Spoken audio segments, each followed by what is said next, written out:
जी हाँ, 8 साल के बाद नेशनल कोचिंग सेंटर में जो बाकायदा तौर पर सिंध गेम्स का आगाज़ हुआ है। 18वीं सिंध गेम्स यहाँ पर मुनक्किद हो रही है। आप देख रहे होंगे, मेरा कैमरामैन अगर कामरान दिखाई तो इस वक्त एक मेला सा लगा हुआ है यहाँ पर, और 4000 से ज़ायद एथलीट्स जो है इस इवेंट में शिरकत कर रहे हैं, और इसमें 69 गेम्स रखे गए हैं, और कराची में इसका बाकायदा इनेकाद हो रहा है। और इस वक्त हमारे साथ नेट बॉल की सबसे हाइट वाली प्लेयर मौजूद है, इनसे भी बात करते हैं क्या कहती हैं, क्या कहोगी जब बड़ा अहम और 8 साल के बाद ऐसे इवेंट का इनेकाद को कैसा देख रही है?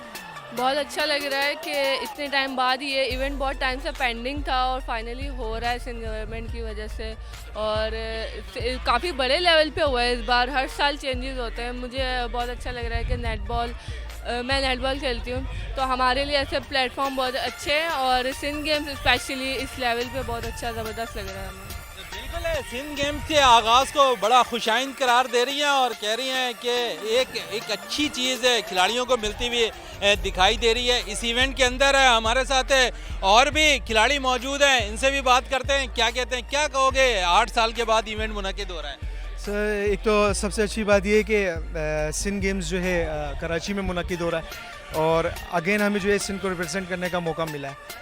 तो आपको पता है कि sports play backbone role in human spirits life, तो मैं एक बेहतरीन मौका है। और इससे ये कि यंग जनरेशन को एक मैसेज जा रहा है कि we are not behind from anything, so we have to participate in the sports and as much as we can go ahead.